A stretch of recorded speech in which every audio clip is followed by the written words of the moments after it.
لقی هۆڵندا لە ناخی دڵەوە بە خێراتتان دەکەین. هیوادارین ئەم ئێوارە هەنگە جێگای خۆشحاڵی کامەرانی هەموو لایەکتان. هی ناوێ بۆ شەهیدی وەتەن شیوەن و گرین، نامرن ئەوان وا لە دڵی میللەتە ئاژین.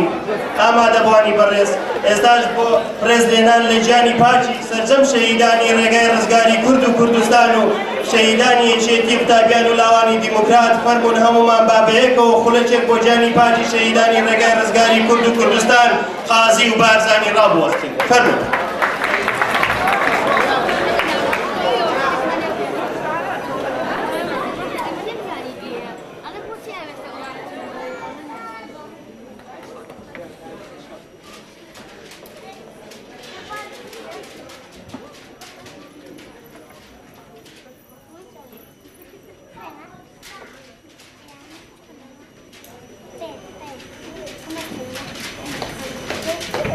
دەستان خۆش ئامادەبوانی بەڕێز.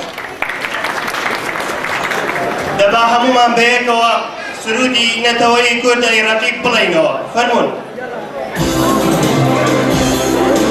ئەی ڕەقیب هەر ماوە قەومی کورد زمان، ناشکێنێ دانەری تۆفی زەمان، ناشکێنێ دانەری تۆفی زەمان.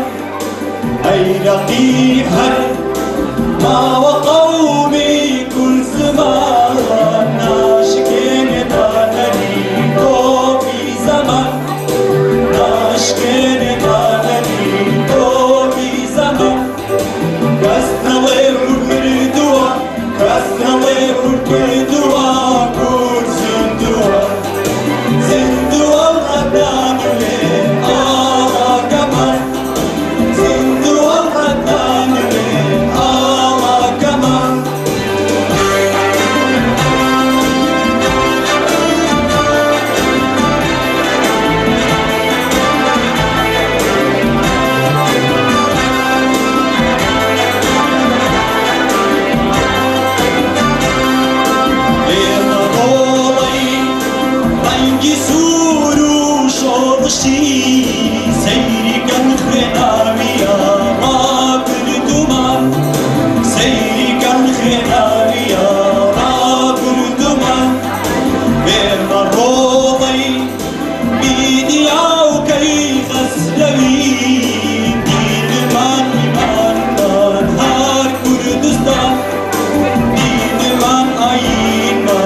کورد زیندووە، زیندووە ڕەدانوێ ئاڵاکەمان، زیندووە ڕەدانوێ ئاڵاکەمان.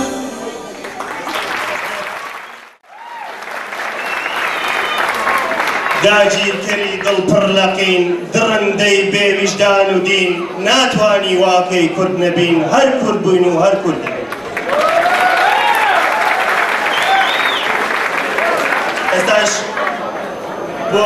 ئێستاش وتارەکەی جەنابی سەرۆکی هەرێمی کوردستان بەڕێز کاک مەسعود بارزانیتان بۆ دەخوێنینەوە کە بە بۆنەی 53 ساڵی یادیدا ڕۆژنامەی هێشتی قوتابیان و لاوانی کوردستانەوە بە ناوی خوای مەزن و دلۆڤان خوشک و برایانی خۆشەویست لە مەکتەبی سکرتارێتی یەکێتی قوتابیانی کوردستان و مەکتەبی سکرتارێتی یەکێتی لاوانی دیموکراتی کوردستان سڵاوێکی گەرم بە بۆنەی یادی پرشتۆی 53مین ساڵ یادی دامەزراندنی هەردوو ڕێکخراوە تێکۆشەرەکەتانەوە جوانترین و ڕازاوەترین پیرۆزبایی لە ئێوە و سەرجەم قوتابیان و لاوانی خوێنگەری کوردستان دەکەم. هیوادارم یادی هەردوو ڕێکخراوەکە لە مێژووی پڕسەروەری گەلی کووردا هەندێکی دیکەی گیانی خەبات و تێکۆشان بێت بۆ داکۆکیکردن لە ماف و خواستەکانی قوتابیان و لاوانی کوردستان کە هەوێنی بەدەستهێنانی ئایندەیەکی گەشت و ڕووناک بۆ گەلەکەمان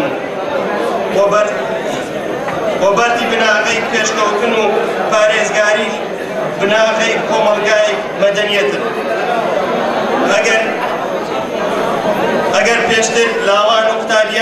ئەگەر پێشتر لاوان و قوتابیانی کوردستان لە سەنگەری بەرگری دابووبن سەنگەری بەرگری شۆڕش بوونە ئەم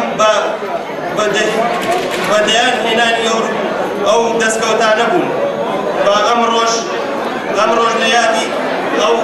لە یادە پیرۆزەدا بە پارێزەری ئەو دەستکەوتنە مەزرانە بن.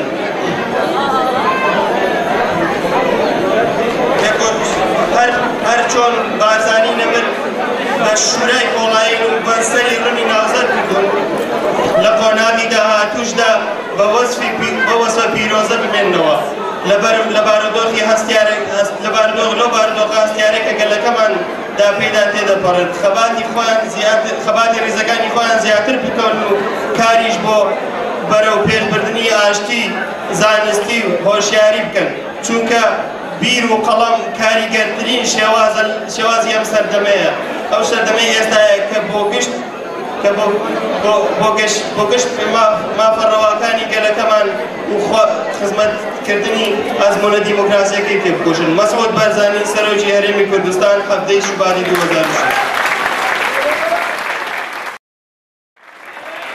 ئێستاش فەرمونیەوە بەڕێز کاک دیندار کۆچەر بە بەرپرسی یەکێتی قوتابیان بە دارەکەی خۆی بخوێنێتەوە. فەرموو.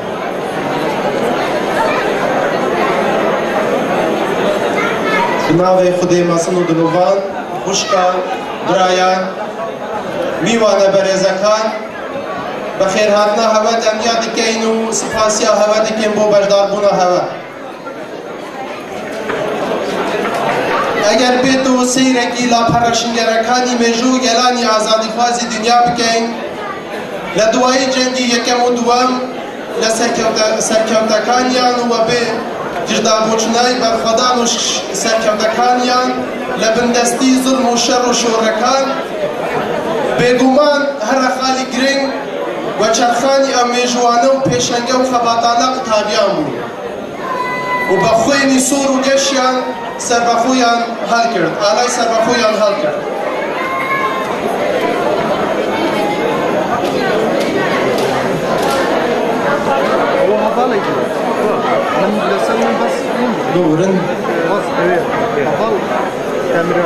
بەگیانیان قەلەی پۆڵایی و شوورەی شوورەکایان پاراستن و مێژوو گۆڕاند و ڕازاوە و جوان کردووە کە نەوەکانی پشت و پشتی خۆیان هەر ئەم هۆکارە و سوود و وەرگرتن لە ئەزموونی گەلانی ئازادیخوازی دنیا بوو. بارزانیە ڕابەر و نەتەوا کورد ji شۆڕەشا پیرۆزە ئایلۆلێ li bin کراşmal û waney kurdayetî ewutdewe hez bibe bo şadiyê dikir ku xebata qutabiyan û kar û çalakiyên wana dibin rêxraweka pişeyî û dîmokrasî û medenî kom bikit û wan bi serê rivê wesif biket. We bi şoreyî polayîn sinûrekanî Kurdistan nawiyan bihêne û bi her li destî nemiriyan de li ser xaka pîroza Kurdistanê li 18 Şubat'a sala 1953 rêxrawa qutabî û lawan hate damezrandin li ser bingehê Kurdiyattiriyê û hezkirin bi birpirsiyariyetiya Kurd û Kurdistanê û tîşk û tînî xebatî bi hemû sûc û guşekekanî Kurdistan bela bûwe. Ji bo destxistina berjewendiyên bilind yên Kurdistanê li xebata bajêr û çiyan bi dirêjahiya mêjû pir serwerî û netewa Kurd û bizava rizgarîxwazî jiyan cihekê şayîste bû xwe û bû wê mêjowa ciwan binexşînin. کو زێدەتر لە نیو سەدەیە خەبات دەکرد و تێدا کۆشێ و گەلێک قوربانیگیانیشی داوە و هەر بەردەوام دەبێت. و ئەم ڕۆژی 53 ساڵ خەبات و خۆڕاگیری bi dirêjahiya ev sal bîreveriya ev sal ji salên borî cawazan ji ber ku Kurdistan û Iraq û cîhan li baradoxekê nû daye û herdem em li çaverwanên guhorînên nî ne. Piştî van hilbijartinên vê dawiyeyên Iraqê û bejardbûna Kurda tê de sergermiyek pêkanî û hikûmeta fîderalî li ser bingehê pêkhatiyên Iraqê Kurdan rêjeyek baş li kursiyan anîn ke raberanî Kurd li ew pêşbîniyan dekir ke qutabiyan û rolekanî Kurd legel ew dilsardiyan û teleproseyekî carenûsaz û misûgerkirdinî dahatoyî Kurd û Kurdistan û parastinî destkewtekanî û hênanedî mafekanî geraneweyî Kerkûkî dilî Kurdistan û navçedagerkirawî Kurdistan bû bawişî herêmî Kurdistan beşdarî nekin. Her qutabî û labûn û hişyarkirina gencên Kurd û hinartina wan bû ser sindoqan ke êsta Kurd pilopayekî berzî heye li nav ew koşkaneyek hebiryar têda dedirê û ayîndeyê Iraq ke salanî leme û pêş nexşeyî enfal û kêmyabaran û kuştinî birînî Kurd têda debira lê de bê li pirsînemeyî desalatî Kurdxoyî. Her ew serkeftine bû li ser astê bilindtirîn desalata dinyayê pêşwazî li raberên mat hevkirinê bi cilên Kurdî û axiftina Kurdî. Ku niha li ser astê herêmê û cîhanê hesabeka mezibin bô dekirê bo hewkêşekanî siyasetî emro da. Rêberên Kurd gelek bi hişyarî pêngava diavêjin li gel bi hel û mercên niha pêngavan ji bo paşeroja Kurdistanê. Piştî vê yekgirtina ku dilê dijminan înatî helirzînê her du îdarên hikûmetên Kurdistanê yek girtin û bi yek dirûşim û yek helwest arasteyî dijminan kirin. Gelê hevala niha dem hatiye em vê rastiyê bizanin eger em bixwazin Kurdistanê bi ser bêxin û bibin naxudan dewleteka Kurdî û kiyanî siyasî pêwîst e em Kurd yektir qebîl bikin. Yektir qebîl bikin û reng û partiyatî deyne rexekê. Pêngavan ji bo rêxraveka Kurdistanî bavêjin her wek serokî herêmî Kurdistan Rêzdar Mesûd Barzanî amaje pêda û fermûyî. Hemû Kurdistanî kewata li yek xal da yek mangirtûye. Ew ji xizmetkirdin bû berjewendiyên bilin yên Kurdistanê parastina destkeftina û êmeş peyman bi hevalan û qutabiyaman dedeyn legel dagirsandinî momekî tir li temenî rêxravekeman ke ziyatır da kokî bikeyn li mafekanî qutabiyan û berew pêşbûçûnî rewkî xwendin û zanist ji ber ku êsta Kurdistan ya di wê rê de û di wê rê ji ser keve. Berz û pîroz bit ala Kurdistanê silav legiyanî payekî şehîdanê Rêgayê Azadî û serxwebûnê Kurd û Kurdistan serwerê Nemiriyan Mustafa Barzanî Nemir da mezirê nerê yeketî qutabiyan û lawan bijî Kurd bijî Kurdistan. Zor spas. خۆش بۆ بەڕێز کاتیندار. ئێستاش فەرمونیە و بەڕێز کاک شێرزاد باوتارێکی بە زمانی هۆڵەندی بخوێنێتەوە. کاک شێرزاد خەریتەی هەموو خاکی کوردستانم دایک بە دەرزی و درومان بینوسێ لەسەر سەری بێشکەی مناڵ لە بێشکەی وادا چاو هەڵنەیەنێ درۆیە هەڵسێ و تۆڵە بسێنێ. Allereerst willen wij jullie alleen van harte welkom heten. Jullie aanwezigheid is een eer voor ons.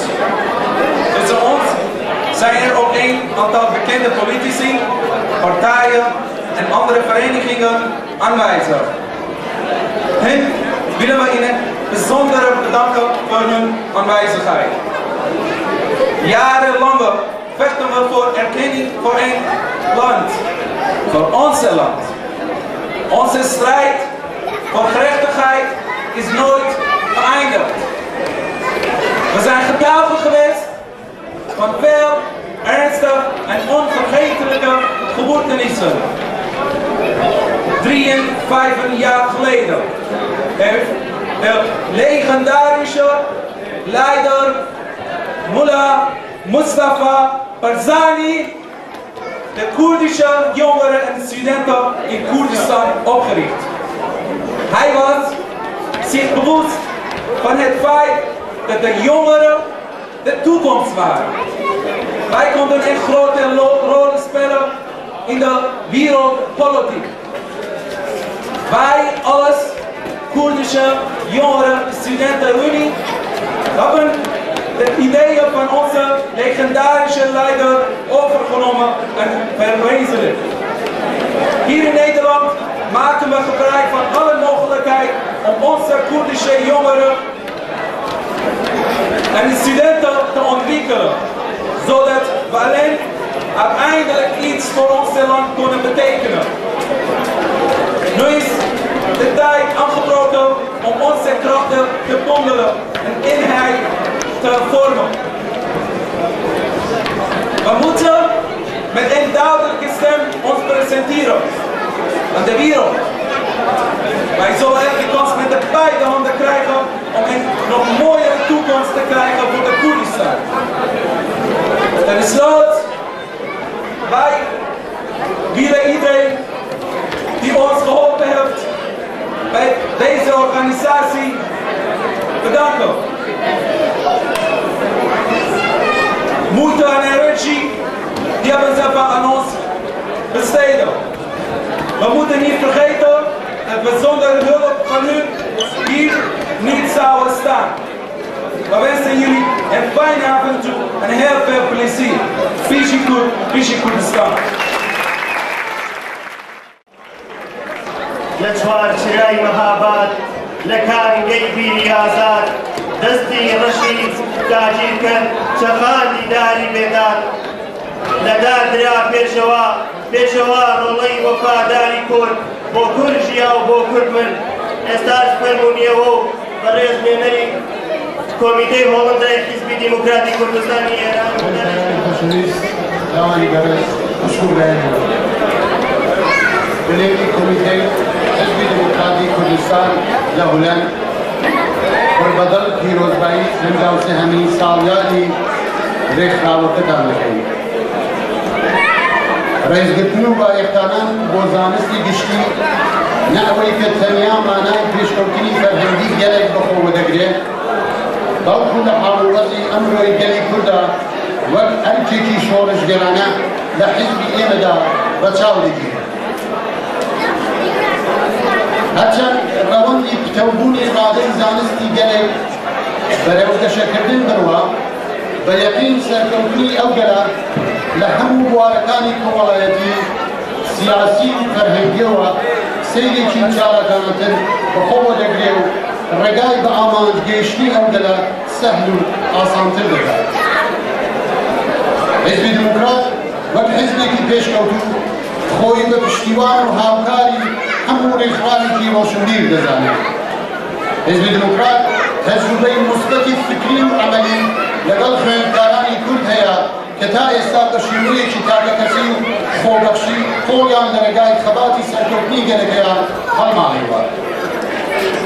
ئەمڕۆ بەبوونی ڕێکخراوێکی ئەوتۆ یەکگرتوو بەنێوی خوێندکارانی کورد لە کۆمیتەی حیزبی دیموکرات لە هۆلەند لەلایەن کۆمیتەوە بایەخێکی زۆری پێدەدرێت. لە ڕوانگەی ئێمەوە ئێوە ئومێد و هیوای گەلەکەمانن. بەبوونی ئێوە و کەڵک وەرگرتن لە زانستی ئێوە پشئەستووری هەر بۆیە ڕادەگەیەنی حیزبی ئێمە دەستی برایەتی و هەڵخەباتیتان بۆ ڕادەکێشێ و پیرۆزباییتان لێ دەکەین. هەربژێن. بەڕێزان فەرموون ئێستاشی وتاری کۆمیتەی یەکێتی نیشتیمانی کوردستان لەلایەن کاکەمەوە با بفەرمێن.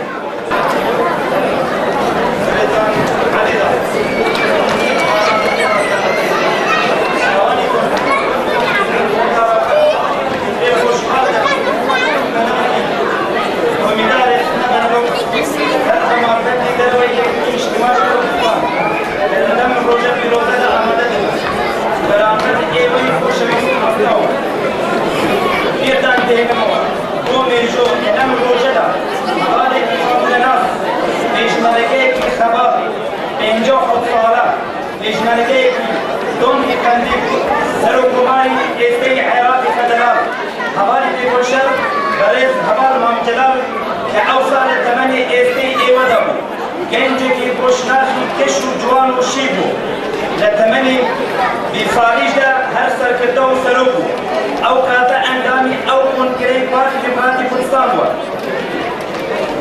ئەم بوونە پیرۆزە جارێکی تر پیرۆزباییتان لێ دەکەمەوە دەست لەناو دەست خەباتێکی ئەو تێکۆشەرە نەوەستاوە ئێوەی خۆراکرد بەڕۆتنیش دەبن بڕۆن بۆ پێشەوە بە هەوڵ تێکۆشانی ئێوەی گەنج و خوێندکار و قوتابیان بە هەمەتی کورد پشتی یەک بگرن بۆ پێکهێنانەوە و دروستکردنەوەی ماڵی کورد هەر پشتی و سەرکەوتووی بن کۆمیتەی ڕێکخستنی بەنەلۆ سپاس بۆ ئێوە ئێستاش فەرموونیە و وردانی لیژنەی ناوچەی هۆڵندا لەلایەن بەڕێز کاک مەرزاویدی بەرپرسی لیژنەی ناوچە بابەتەکە Pişkobrani Leja. Beri 503 sala, 8 Şubat'ı Almanaka, Fotabi Ulan, Fingenel Kurdistan'ı, Piştgiriya, Peşingar ve Piştgiriya, Serukiye Netevayı Kurt, Mustafa Barzaniye Nemir, ve Krava Kurdan Ezran, بو خبات كلمة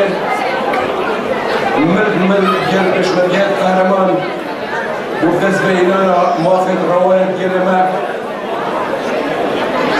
ما أمر كد فيتن براس الدفيا دينا بينا قطابي ولاوة كردستان بينين وبارزاني نمر هردم يقول قطابي ولاوة كردستان سنة رومينا بو خباتو كيكوشينا ملك الكرد لشنا نوجه هولندا يا بارتي ديمقراطي كردستان الدفاع ديدا بيروز بايت جرم الهني قطابي ولاية كردستان شناف ولاتي ودربة ولاتي بيكومان الباوري وقطابي ولاية كردستان وقطابي ولاية كردستان أمريكا رولة كيكنا كيرين تبين التشكفتنا ملك الكردة الزانستي ومدنية بين المفضلة ملك الكردة بين الكوماندو ملك الكردة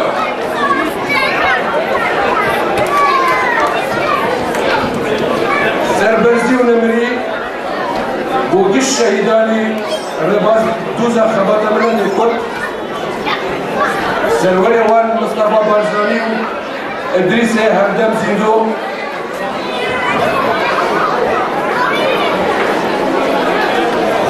صاف الخباتا بینجی سالیا یکتیا قطابی ولایت کردستانی رزقا گرم بو شهید وان زور سپاس